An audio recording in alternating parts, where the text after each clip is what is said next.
mère de famille de 6 enfants.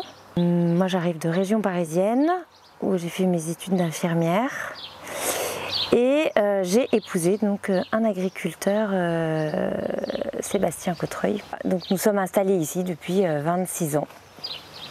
Alors pourquoi le sanctuaire? Qu'est-ce qui tenait aussi à cœur, surtout Sébastien, d'aller à Montligeon?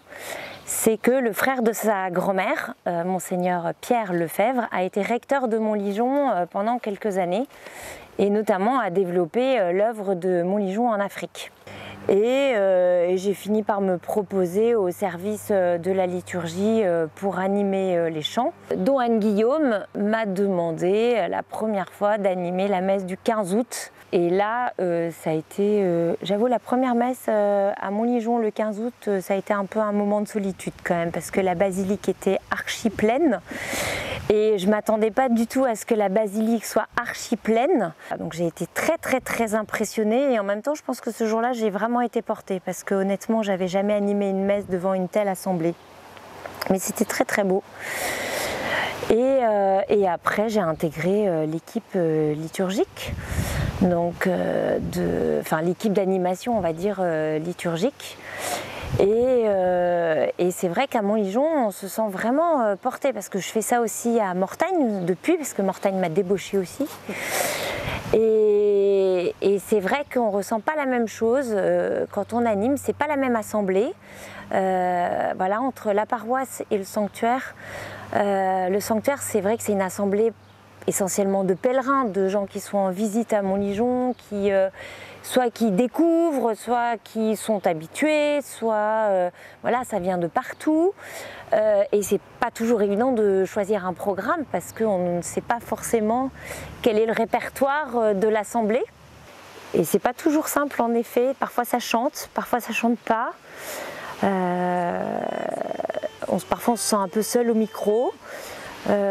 Et parfois on ne s'entend pas chanter, comme à la Pentecôte par exemple. La dernière messe voilà, à la Pentecôte, c'était magique, c'était magnifique. La basilique était archi pleine et ça chantait mais vraiment à plein cœur. Je pense que j'étais autant portée par l'assemblée que j'essayais de porter l'assemblée.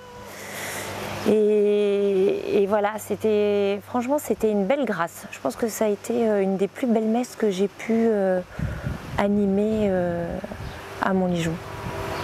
Pourquoi c'est une grâce en fait? Pourquoi tu as ressenti que c'était une grâce? Alors c'est une grâce parce que animer une messe, c'est toujours un moment de stress quand même.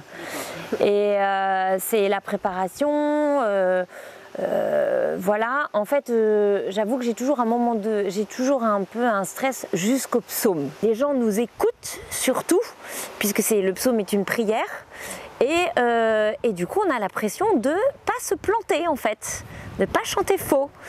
Et c'est pas évident. Voilà. Et une fois que le psaume est passé, ça va beaucoup mieux, on est détendu et tout le reste de la messe se passe très bien. Donc quand la messe s'est bien passée, on se dit que c'est une grâce parce qu'on a été porté et qu'on ne s'est pas planté. Et quand il y a 2-3 personnes qui viennent à la fin de la messe nous féliciter, nous dire merci parce que la messe était magnifique, que les chants étaient beaux, que j'avais bien chanté, que j'avais porté les gens, c'est vrai que c'est une grâce. Voilà, c'est une chance et c'est une grâce. Et tu arrives à prier en même temps du coup? Ah oui, j'arrive à prier en même temps parce que je pense que le chant me porte. Et puis, donc jusqu'au psaume, je peux pas dire que j'arrive à prier, mais en même temps, l'avantage de préparer une messe et d'animer la messe, c'est que de toute façon, on a préparé sa messe, on a lu les lectures en amont, et du coup, on s'est un peu imprégné et on peut plus facilement peut-être rentrer dans la prière et du coup aider les gens à rentrer dans la prière, oui.